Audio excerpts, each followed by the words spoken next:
Hello. ഇന്ന് ഞങ്ങൾ പോകുന്നത് ട്രിവാൻഡ്രം കഴക്കൂട്ടത്ത് ഒരു ഹിൽ ഏരിയയിലുള്ള പെരുമൺ ശ്രീ മഹാവിഷ്ണു ക്ഷേത്രത്തിലേക്കാണ്. ഇതൊരുപാട് പഴക്കമുള്ളൊരു ക്ഷേത്രമാണ് കേട്ടോ. അവരിതൊന്ന് റിനോവേറ്റ് ചെയ്തെടുത്തിരിക്കുന്നതാണ്. ഇതിൻ്റെ ഒരു പ്രത്യേകത എന്താണെന്ന് വെച്ചാൽ ഇവിടെ ഭയങ്കര ശാന്തതയാണ്. അധികം തിരക്കൊന്നുമില്ലാതെ നമുക്ക് ശരിക്കും ആ ശാന്തതയും പീസ്ഫുൾനെസ്സൊക്കെ ആസ്വദിക്കാനായിട്ട് പറ്റും.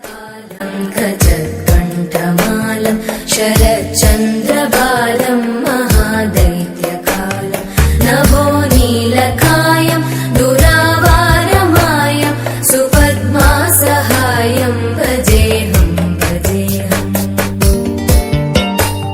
സദാംബോധിവാസം ഗദപുഷ്പഹാസം ജഗത്സന്നിവാസം